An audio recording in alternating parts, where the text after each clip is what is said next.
গল্প, ঠাকুরের কথা সবসময় যদি তাদের সঙ্গে আমরা আলোচনা করি, তা তো তাদের ভবিষ্যৎ তৈরি হবে।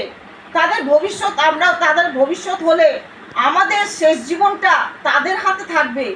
তাদেরকে যদি আমরা ঠাকুরের হাতে তুলে দিই, তারা যদি ঠাকুরমুখী হয়ে থাকে তবেই আমাদেরকে তারা দেখবে।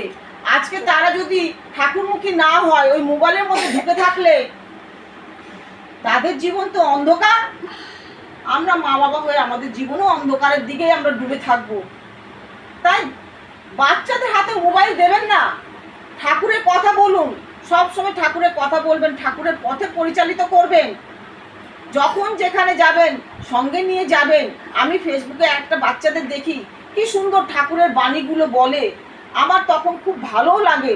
ঠাকুরের কাজ করায় একটা ছোট বাচ্চা দেখি, তাকে গামছা পরিয়ে ঠাকুরের আসনে কি সুন্দর প্রসাদ দেয়, ধূপকাঠি দেয়, দেখেও ভালো লাগে। সে ঠাকুরমুখী করে তুলছে যাতে সেই বাচ্চাটা ভবিষ্যতে একটা আদর্শ ছেলে হয়। আজকে আদর্শ ছেলে নেই। আজকে বাংলাদেশে কি হয়েছে? ছাত্র আন্দোলনে কত মায়ের বুক খালি গেছে। আজকে কার জন্য? আজকে আমরা মায়েরা সেই ছেলেদের মেয়েদের যে কেন তোরা এই আন্দোলন করছিস, এই আন্দোলন করে কি পাবি? অকালেতে প্রাণ হারাতে হচ্ছে। তা সেইগুলো আগে মাদের বোঝা দরকার। তারা বুঝবে কোত্থেকে? তাদের জীবনে তো আদর্শ নেই। আজকে যে রাজনীতিতে যারা মানে ক্ষমতাতে আছে তাদের মাথাও আদর্শ নেই। তাই জন্য তারা ওই রাজনীতিতে ক্ষমতা, টাকাই মানে রাজা রানী হয়ে যাচ্ছে।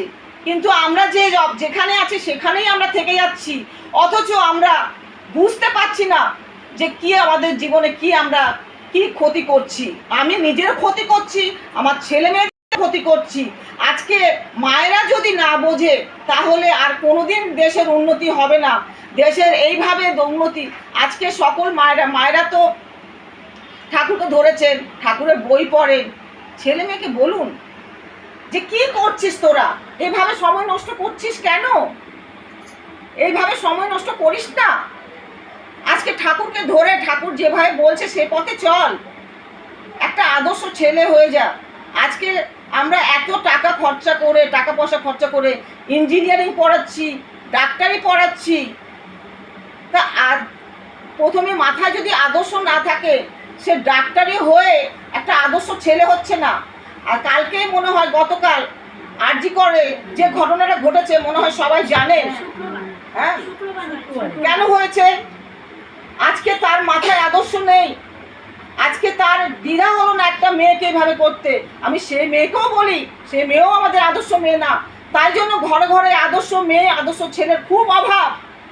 তাই জন্য ঠাকুর বলেছেন বিবাহের কথা সবসময় বলেছেন যে বিবাহ ঠিক জায়গায় ঠিক মতন করে দেবেন, তাহলে একটা আদর্শ ছেলের জন্ম হবে। আজকে সুসন্তানের জন্ম হচ্ছে না ঘরে ঘরে, আজকে বিকৃত সন্তানের জন্ম হচ্ছে। তাই জন্য বিকৃত মস্তিষ্ক নিয়ে তারা বড় হচ্ছে, বড় হয়ে গিয়ে আজকে সমাজটাকে নষ্ট করছে, দেশটাকে নষ্ট করছে। আমি তাই জন্য বলবো সবাইকে বিবাহটা ঠিক করে দেবেন। ছেলে মেয়েকে বিবাহ করে ঠিক করে দিলে একটা সুসন্তানের জন্ম হবে। সুসন্তানের জন্ম হলে দেশটা সুন্দর হবে, আদর্শবান হবে। তাই আমি সকলকে বলবো যে বিবাহটা আপনারা যখন ছেলে মেয়ে বড় হবে ঠিকভাবে বিবাহটা দেবেন। ঠাকুর বারবার বিবাহর ওপর জোর দিয়েছেন। জয় গুরু, বন্দে পুরুষোত্তমম, বন্দে